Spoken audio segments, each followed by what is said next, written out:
Welcome back, guys. I know it's been a while and I do apologize for the lagging, especially on this project. I have been working on it. I just haven't been keeping up with updating you guys, so I will try to take care of that. I also ran into a pretty big problem while I was working on this project, which also kind of is the reason why it has been slow to getting out the updates, but I will tell you all about that in the next episode because I'll be tackling that and all of those problems in the next episode. But in this episode, I will be catching you all up as much as I possibly can, and I'm pretty sure we complete the entire subframe in this episode, which I am very excited about. So let's get into it. I know before I pretty much had mounted the rear shock with my own custom-made mounting bracket, and here I am with the progress of the rear subframe.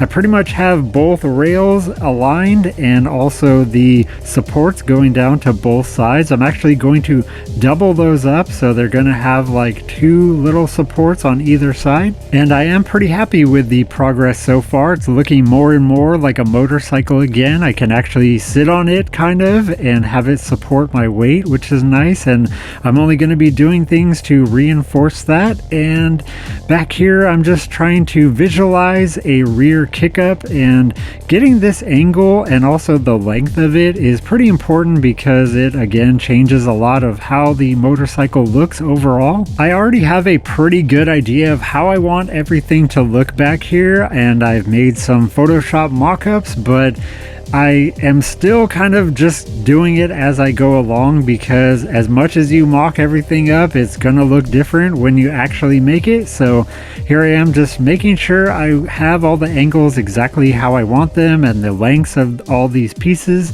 And here's my general way. I don't do any kind of measuring of angles or anything like that, so it's not going to look perfect, although I just trim a little at a time until I get the angle that I want and it matches up somewhat good. I'm sure most of you know, but I am pretty new to fabrication and I don't have a lot of experience, and I only really know this square tubing, and it is kind of hard to get all these angles to line up and match perfectly, or as perfect as I can get them. They still don't match up very well, and I've seen people make stuff out of this, and when they cut their tubes it like lines up so beautiful and perfect, and mine does not look like that at all. These two rear kickup tubes have been giving me the most trouble on this project so far. They are very hard for me to line up, and once I start trimming the inner pieces, then the lengths of them start getting off from one another, which is fine because I cut them longer just because I knew this was probably going to happen.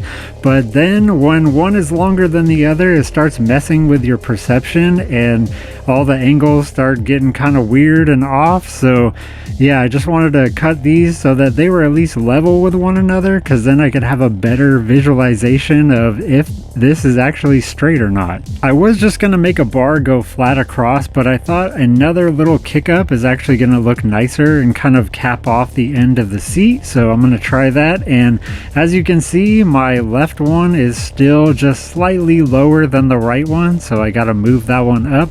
Things change when you start fully welding everything out. The positions like to adjust and change, and yeah, I am getting better at fabricating just by making all of these mistakes and knowing kind of what to expect after I'm welding and stuff like that. So it's a process of trial and error, and I am getting better, but yeah, at this point I'm still struggling. Before this was done, I think I repositioned this maybe 4 or 5 times, so welding it, cutting, welding. I know you're supposed to tack it and all that, so trust me, I am getting better and I'm learning through my mistakes, but that's why you see me like redo the same thing over and over, because that's how I learn. I just do it, make a mistake, or it comes out wrong, and then just redo it and keep doing that until I get better at it. And here you can see I'm making another mistake because I wanted to cut these so that I could fold them over and then weld them, so I didn't have to weld a whole plate to cover the gap or hole. But as you can see, when you fold this over, it's not going to be long enough, so I actually needed to cut this piece longer on one side so it would meet up at the ends. I knew it wasn't going to close all the way perfectly, but I didn't exactly know how much of a gap there was going to be. I could just throw a little patch in there or even just fill it with filler rod, depending on how long this piece actually needed to be.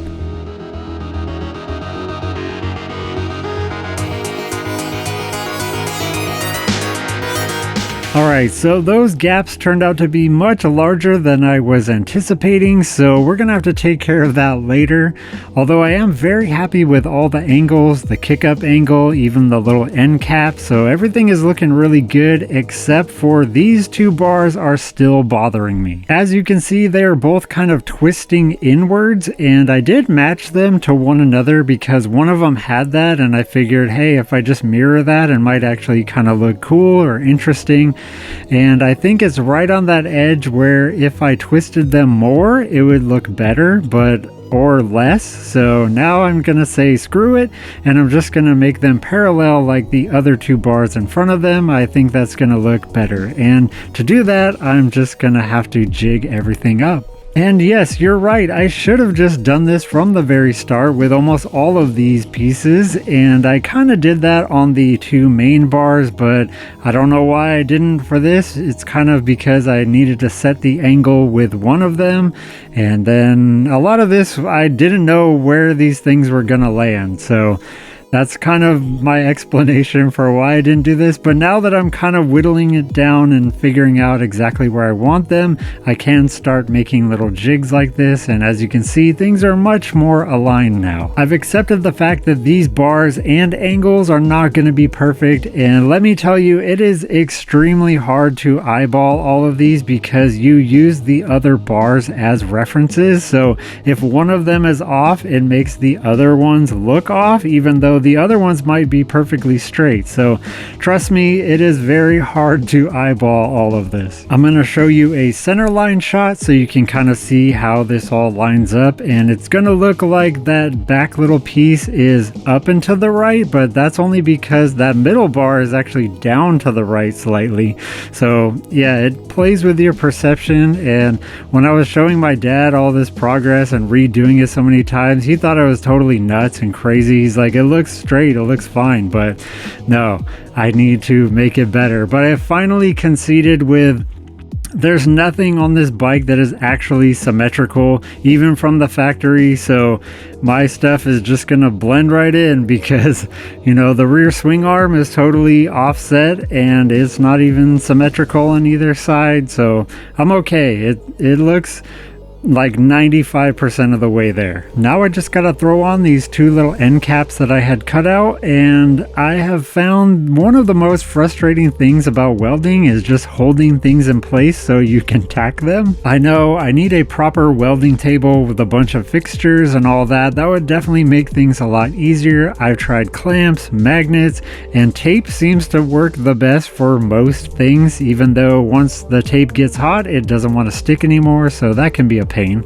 I was having trouble with some of my first welds, and I realized that that's because I was using some very strong magnets to hold everything in place, which is cool because magnets can hold all the metal very well, but it really affects your arc. So I didn't know that before, and then I did kind of like an experiment just seeing how a magnet would affect it, and it repels it quite a bit, so it makes welding around very strong magnets to be very hard to do. Having these two smaller supports be parallel to one another was very crucial because it's easy to see if any of them are off in any way. It's very visible because you have the same thing right next to it. And even though I clamped the living crap out of these, I still had to go back later, as I'll show you, because when you're fully welding things out, the metal does like to warp and change. So if you can keep everything clamped as much as you can and weld around that, I would advise doing that. There might be a better way with just like doing small tacks and keeping that, but I still think the metal's gonna walk on you in some way. The best way is to just make a jig that holds everything in every angle in every way, but of course that takes a lot of time, a lot of effort. So as you can see, this piece is now angled up to the right. It wasn't because I had clamped it completely to the other bar, and the other bar is straight. So Now I just got to make a little cut in the side so I can bend it back to be parallel with everything. And yeah, this is just part of the process. Is you make mistakes or you have welding just change the way the angles are, then you got to go back and fix it. I am so new to welding that I haven't even welded on round tubing yet. I've only done square tubing because I really like the look of it, but I'm curious as to that will be slower or faster or easier, because I can tell you after welding a lot of this square tubing that it takes a very long time. I still haven't even thrown on the secondary supports, even though I did make them. I wanted to finish fully welding out these first supports before I block them with a bunch of other tubes in the way. And now that I have my subframe framed, I can move on to making a seat pan. And I had a lot of options for how I could go about this. I probably should have just done fiberglass because that would have been easier, but I figured I'm making so many things else out of metal, I might as well make a seat pan out of metal. Aside from my last major e-bike project, I haven't ever made a seat before, and that one was pretty easy because I just cut out some foam and stuck it to a metal pan, which I guess I'm going to be doing on this one as well, but it's a little different because I am going to be adding some vinyl covering. The seat pan is basically just there to hold your foam on top of it, but then also provide a way for you to wrap the vinyl around it and stick it to the bottom of the seat pan. If you make it out of fiberglass, I believe you can just staple it. I could have also made it out of wood. I could definitely staple it to that. So there were a lot of options, but this one was going to be a little more challenging. And with metal ones, they usually use rivets to hold the vinyl on top. So I'm not sure if I'm going to use rivets, but I might actually go the extra mile and just use screws, which means I'm going to have to weld a bunch of little nuts on top of this seat pan. But first I got to just cut it all out and also bend it. As you saw, I made a mock-up template using blue tape and then just laid that down on some thin sheet metal.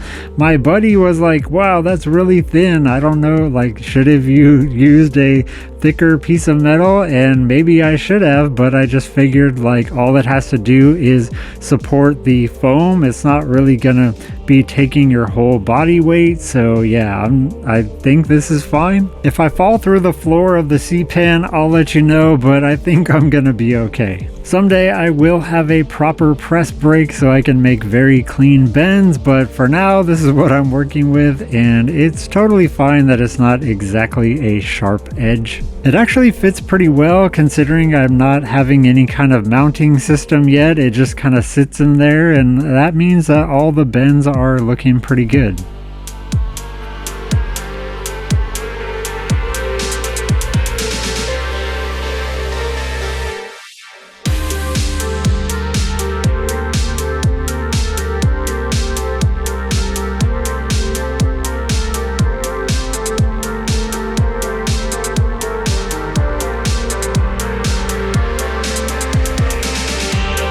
Now I have to make the front bend up to where it meets the tank, and I thought of a bunch of different solutions for how I was going to make this kind of transition from the tank to the seat foam material, and I thought of everything from 3D printing stuff to a metal band that goes around the top of the tank to kind of secure it to the seat pan.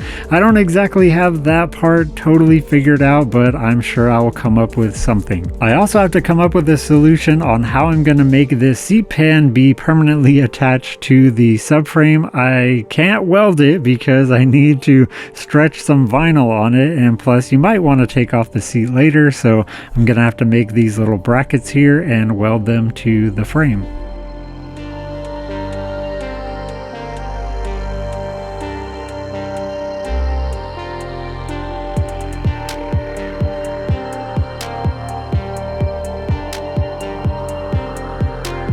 Here's with all the brackets attached, and this is going to be sturdy enough. I only have it fully welded from the bottom, but I will do another pass on the top after I'm done kind of mocking up how the seat pan is going to fit on top of it.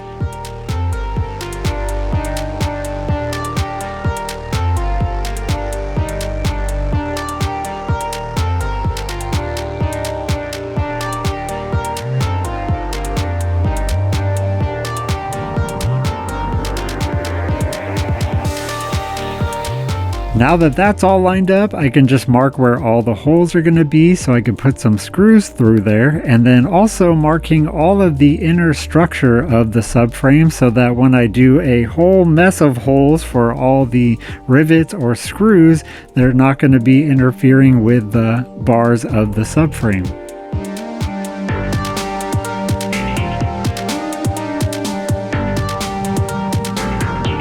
And I know it's not necessary, but I did try to make the spacing of the holes to be equidistant, even though you're never going to see them. They're on the bottom of the seat, but I figured I can do it, so why not? And since I'm already welding, I can go ahead and throw on the secondary supports that are going to be parallel to the other smaller ones that are there. Again, the positioning of these is extremely critical because if these are off, it is very easy to see that they are off. I try to get them as parallel as I could, even though they're not perfectly symmetrical to one another.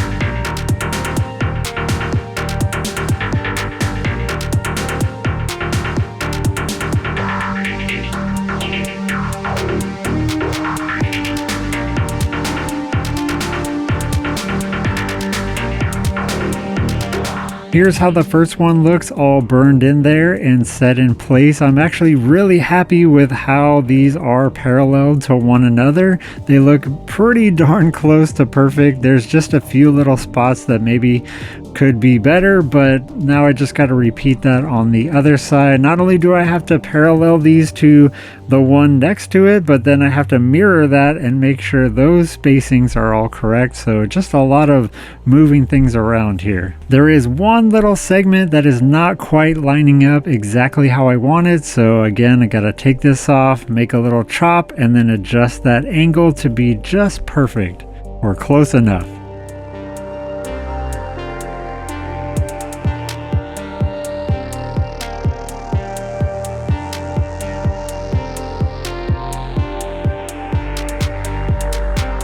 And now we begin the drill-a-thon, where I have to drill out all of these holes that I had marked, and this is where I am very happy I didn't go with a much thicker piece of metal, because drilling through this is actually a lot easier.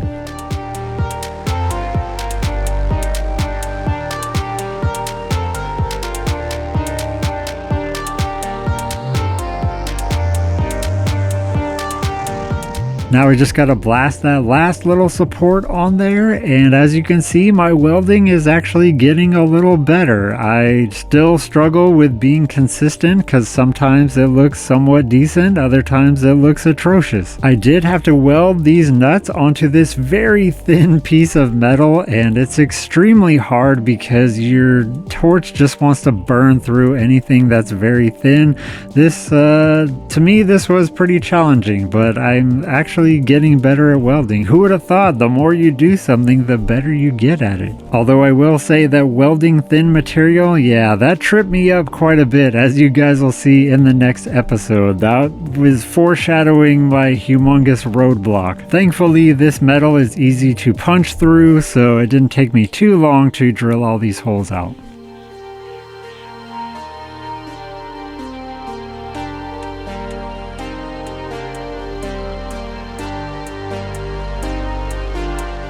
After a whole mess of grinding and a lot more welding, I probably only showed you like 20% of all the welding that went on in this subframe. It was a lot of welding, but it actually looks really good and I am happy with it. There's just a few more things that I need to clean up, but I'm just very excited to get to this point and past this point because this is a major portion of the build. And here it is mounted on the bike. I think it looks really cool. it definitely looks unique. I wanted to incorporate some cyberpunk techie kind of vibes to it, and having the 45-degree angles on the smaller sub supports, I think those just execute that very well. I love the square tubing.